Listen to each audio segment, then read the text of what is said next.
చూడమ్మా, నేను కూడా ఆడపిల్ల తండ్రినే. నా ఉద్దేశం నీ కూతురు జీవితం మీద నింద వేయడం కాదు, నీకు తెలియకుండా జరుగుతున్న మోసాన్ని నిరూపించడం.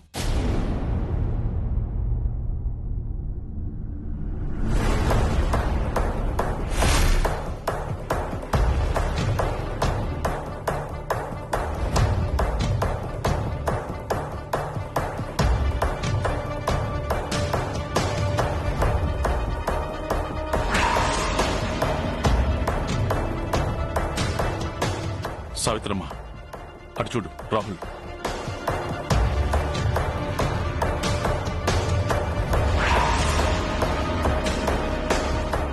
అంటే నా బ్రాహ్మణి ఇతంతో నీ కూతురు వచ్చింది.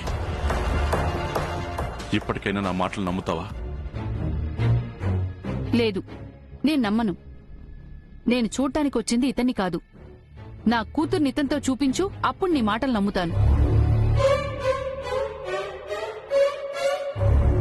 వీడు దొరికాడు కదా, నీ కూతురు కూడా ఖచ్చితంగా ఇక్కడే ఉంటుంది. పదమ్మ, వెళ్ళి చూద్దాం.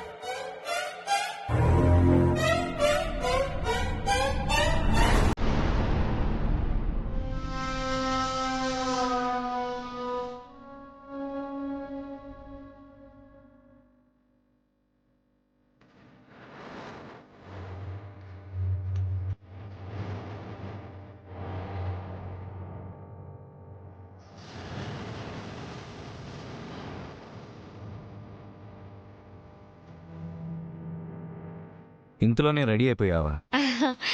ఎంతసేపు బాబు, అయినా బయటికి వెళ్ళొస్తానన్నారు కదా, అందుకే ఆలస్యం అయిపోతుందని త్వరగా కట్టేసుకున్నాను. ఇదిగో నీ ఫోను, బస్. అక్కడే ఉందా బాబు? అవును, రా వెళ్దాం.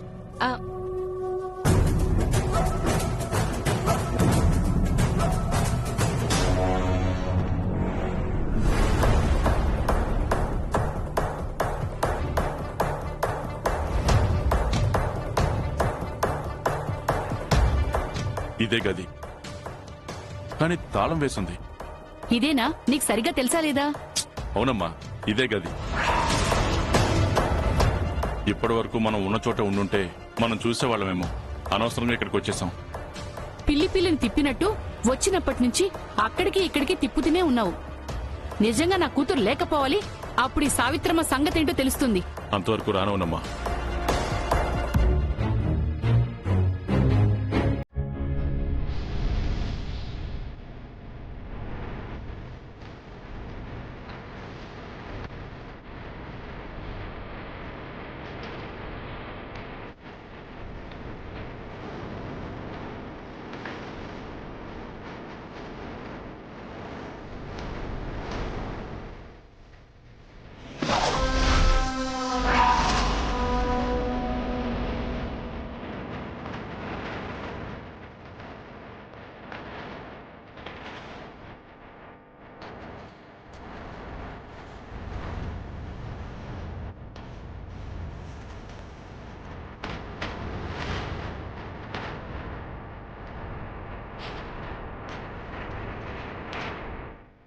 సావిత్రమ్మ, నీ కూతురు నా అల్లుడు ఇద్దరు కలిసి వచ్చారు. ఏంటి? నా కూతురు అబ్బాయితో ఉందా? అవునమ్మా, అదే కదా చెప్తున్నాను. నువ్వు సరిగ్గా చూసావా? నేను మాత్రమే చూడడం కాదు, నీ కూడా చూపిస్తాను రా. కనీసం అప్పుడైనా నా మాట మీద నమ్మకం కలుగుతుంది. సరే వెళ్దాం పద. నిజంగా అక్కడ నా కూతురుంటే చంపి పడేస్తాను, లేదంటే నిన్ను. ఉందని చెప్తున్నాను కదా, లేదన్న మాట వద్దు. పద. రాహుల్ నా మీద కోపంగా ఉన్నాడు. సావిత్రమ్మను చూసి కూడా నిజం చెప్పినా నమ్మడు. అందుకే నేను ఆగిపోయి సావిత్రమ్మను ఒక్కదాన్నే పంపిస్తాను. సావిత్రమ్మ, నీకు వాళ్ళ గది తెలుసు కదా, నువ్వు వెళ్ళు, నేను ఇక్కడే ఉంటాను. ఏ ఎందుకు? ఇంతకు ముందులా కాకుండా మనం వెళ్లేసరికి వాళ్ళు ఎక్కడికి వెళ్లకుండా చూసుకుంటాను. సరే, నా కూతుర్నే కదా నువ్వు చూసావు. నువ్వు కూడా చూస్తావు, వెళ్ళమ్మా. ప్లీజ్ నా మాట విను.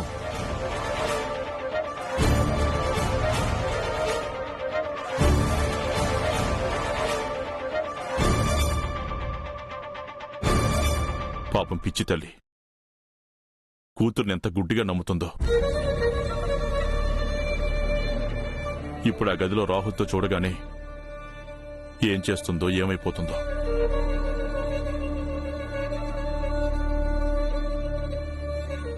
నా కూతురు స్థానంలో వచ్చిన దానికి ఈ శాస్తి జరగాల్సిందే. ఇప్పుడు రాహుల్కి బ్రాహ్మణి గురించి నిజంతో పాటు ఆ వాగ్దేవి ఆడుస్తున్న నాటకం తెలిసి శాశ్వతంగా దూరం పెడతాడు. వాడు పిచ్చెక్కి రోడ్డును పడతాడు. అది చూసి వాగ్దేవి పొగరు, అహం, గర్వం అన్నీ కన్నీరుగా మారి కరిగిపోతాయి. కూర్చుని ఏడవడం దినచర్య అవుతుంది. ప్రాణాలతో లేని నా కూతురి గురించి నేను పడే బాధ కన్నా పక్కనున్న కొడుకు ద్వేషించినప్పుడు పుట్టే బాధ 10 ఇంతలుంటుంది. అదే వాగ్దేవి అనుభవించబోతుంది.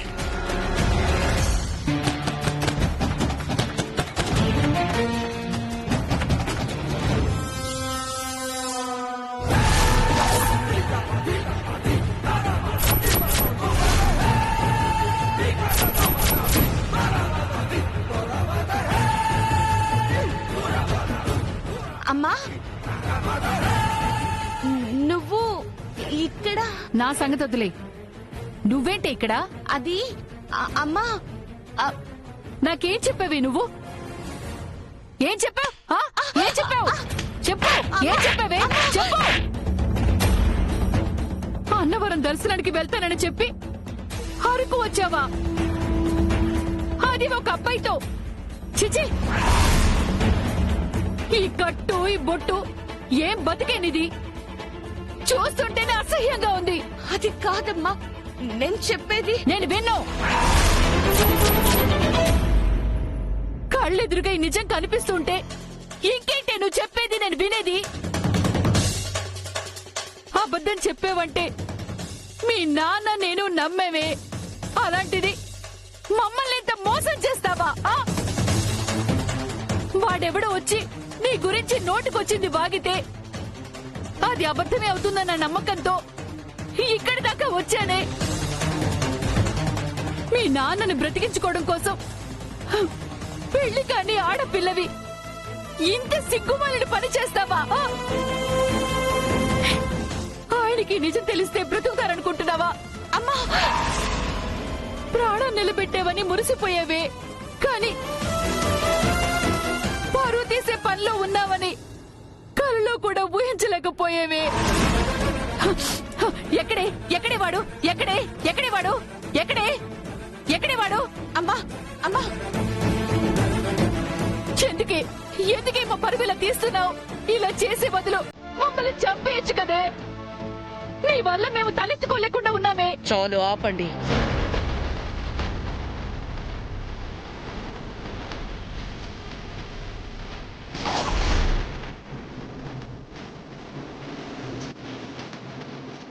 మీ కూతురు ఏ తప్పు చెయ్యలేదు.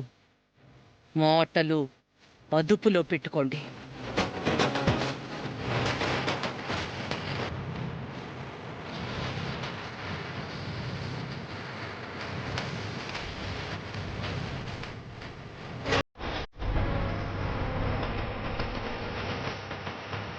మీరు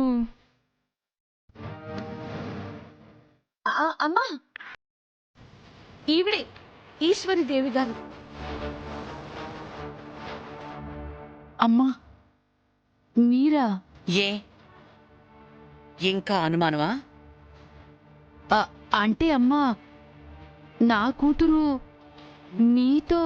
అమ్మా, అవేం నమ్మొద్దు. నేను ఈశ్వరి దేవి గారితోనే ఇక్కడికి వచ్చాను. నువ్వు అది చూడకుండా ఏదేదో మాట్లాడతావేంటి? కానీ అతను వాగ్దేవి గారి అబ్బాయి. రాహుల్ కి భార్యగా నటిస్తున్నావు. ఇద్దరు వారం రోజులు ఇలా అరకు వచ్చారని చెప్పాడమ్మా. అదంతా అబద్ధమమ్మా. ఆ వాగ్దేవి గారు వచ్చినప్పుడే మనకిష్టం లేదని మనం చెప్పేశాం కదా. రాహుల్ ఇంటికి వచ్చినప్పుడు కూడా బ్రాహ్మిణి తెలియదని మీరు చెప్పారు.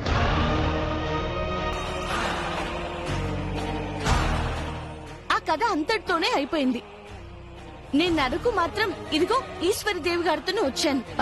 అది కాదమ్మా, మరి అన్నవరం వెళ్తారని చెప్పారు కదమ్మా. అనుకున్నాను, కానీ నేనిక్కడ ఎస్టేట్ పని మీద ఆగాల్సొచ్చింది. ఇన్నేళ్లు పెంచిన మీ పెంపకం కన్నా ఎవడో వచ్చి చెప్పిన మాటలే మీకు ఎక్కువయ్యాయా? తన క్యారెక్టర్ అండ్ బిహేవియర్ తెలిసి కూడా ఇంత దూరం నమ్మకం లేక వచ్చారు అంటే ఏంటండి దీని అర్థం? బ్రాహ్మణి నన్ను ఎంత బాగా చూసుకుంటుందో మీకు తెలుసా?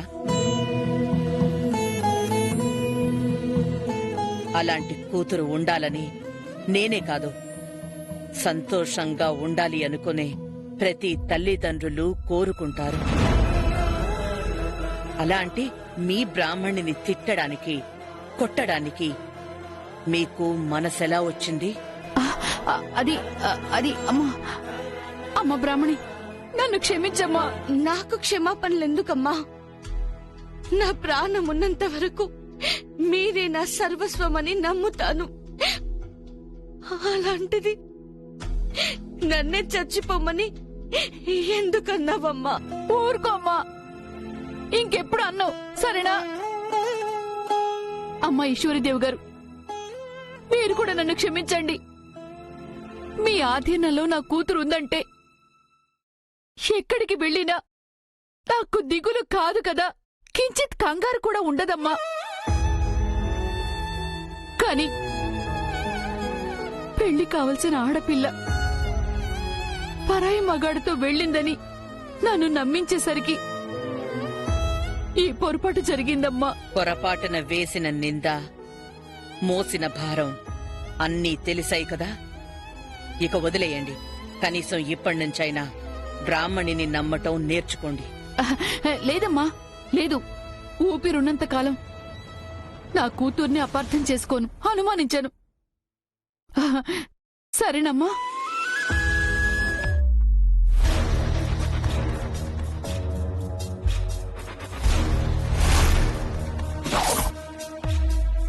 ఈ చీరేంటమ్మా?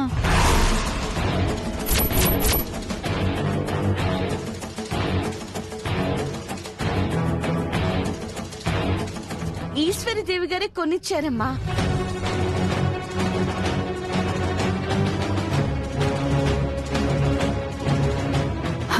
మా అమ్మాయిని మీ సొంత కూతుర్లా చూసుకుంటున్నందుకు చాలా సంతోషంగా ఉందమ్మా. నా కూతురు మీద అనుమానం, భయంతో ఇక్కడి దాకా వచ్చాను.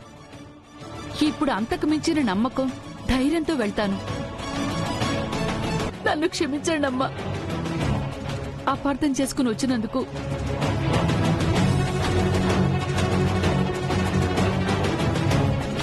అమ్మా బ్రాహ్మణి, నీకు నేను వెళ్తాను.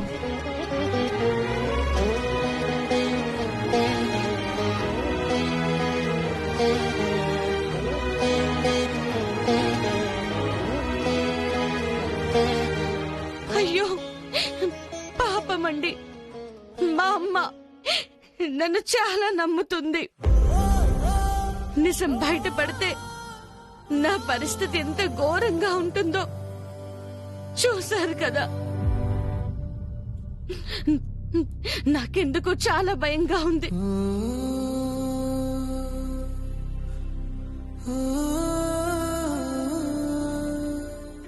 మా అమ్మ వస్తుందని మీకెలా తెలుసు?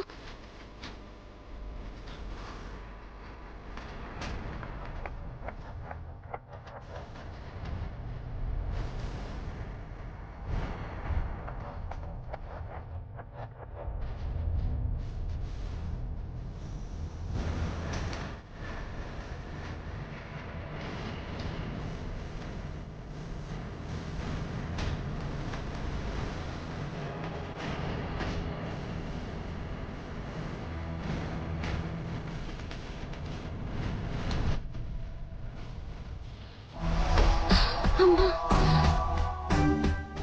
మీరు గనక సమయానికి రాకపోయి ఉంటే మా అమ్మకి నేను రెడ్ హ్యాండెడ్ గా దొరికిపోయేదాన్ని. చెప్పాను కదమ్మా, ఇంటి నుంచి బయలుదేరినప్పుడే నీకు ఏ ప్రాబ్లం లేకుండా నేను చూసుకుంటాను అని. సరే అమ్మా, నేను వెళ్తాను. రాహుల్ వచ్చేస్తే మనిద్దరం అడ్డంగా దొరికిపోతాం. రామ్మా. అవునమ్మా. అమ్మా, అడగడం మర్చిపోయాను. రాహుల్ నిన్ను బయటికి తీసుకెళ్లి ఏ ఇబ్బంది పెట్టలేదు కదా? లేదండి, లేదు.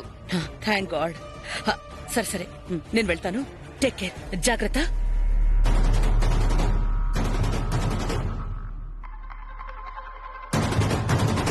ఈ రిసార్ట్లో ఫస్ట్ నైట్ అరేంజ్మెంట్స్ లాంటివి ఏమైనా ఉంటాయా?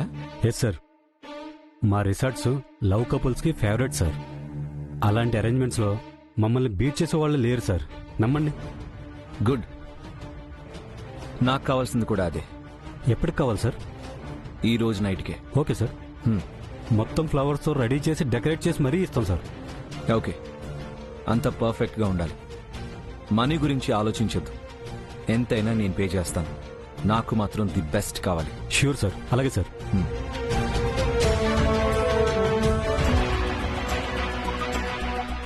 ఈ రాత్రికి మాత్రం ఎలాంటి కన్ఫ్యూజన్ లేకుండా క్లారిటీ రావడానికి, నువ్వు నా సరసునే అని కన్ఫర్మ్ చేసుకోవడానికే మన ఫస్ట్ నైట్ అరేంజ్మెంట్స్ చేస్తున్నాను. ఇది నీకు ఆఖరి పరీక్షే కాదు, అగ్ని పరీక్ష కూడా. నెగ్గి నన్ను గెలిపిస్తావో, ఓడి నన్ను బాధ పెడతావో ఈ రోజు తేలిపోతుంది.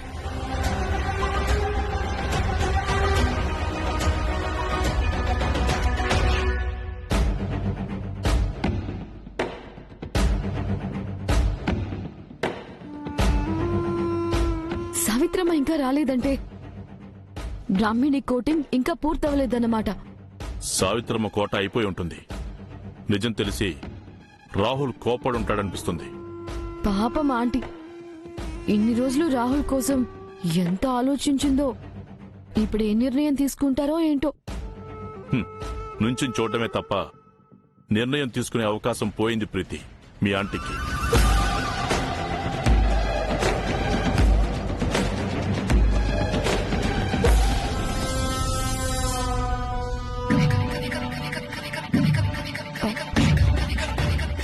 ఇదేంటి, కూతుర్ని లాక్కుని ఇంటికి తీసుకెళ్తుందనుకుంటే ఆవిడొక్కతే వస్తోంది. సరే, నేను కనుక్కుంటాను. నువ్వు వెళ్ళు ప్రీతి. ఆ,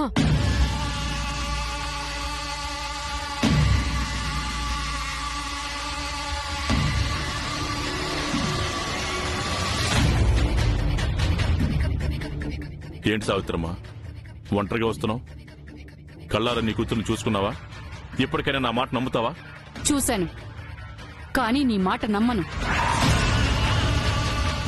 అదేంటి, అక్కడ రాహుల్ లేడా? లేడు. ఈశ్వరీదేవి గారున్నారు. ఈశ్వరీదేవా? ఆవిడెవరు? మా కుటుంబాన్ని నిలబెట్టిన దేవత. నిన్ను నీ మాటల్ని నమ్మి నిప్పులాంటి నా కూతుర్ని అనుమానించాను. అబద్ధం కూడా ఆడ్డం తెలియని నా కూతుర్ని అపార్థం చేసుకున్నాను. లేదమ్మా, ఎక్కడో ఏదో పొరపాటు జరుగుంటుంది. నీ కూతురు రాహుల్తోనే ఇక్కడికి వచ్చింది.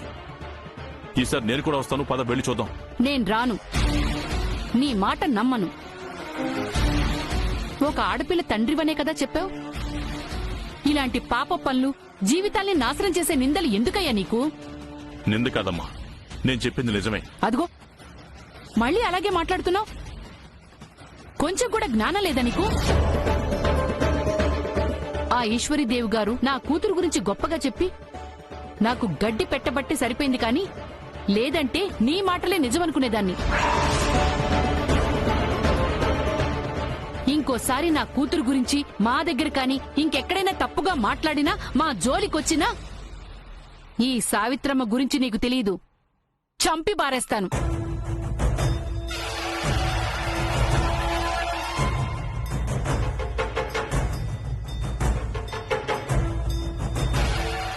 రాహుల్ రూమ్ లో లేకపోవడం ఏంటి? ఇద్దరు కలిసి వెళ్ళడం నేను చూశాను కదా. మధ్యలో ఈ ఈశ్వరీదేవి ఎవరు? ఇంకెవరు? మా వాగ్దేవి ఆంటీనే అయ్యుంటుంది. ఎలాంటి ప్రాబ్లం రాకుండా చూసుకుంటానని మాటిచ్చింది కదా, నిలబెట్టుకుంది. అంటే ఆవిడ గారు రావడం రాహుల్కి ఇష్టం లేకపోయినా బ్రాహ్మణికి మాత్రం కలిసొచ్చిందనమాట. ఛ! ఉన్న ఒక్కదారి మూసుకుపోయింది. ఇప్పుడేం చేయాలి? ఏం చేసినా ఎంత చేసినా వేస్ట్ అని ప్రూవ్ అయింది కదా, ఇంకెందుకు మీరు ఇక్కడ బయలుదేరండి.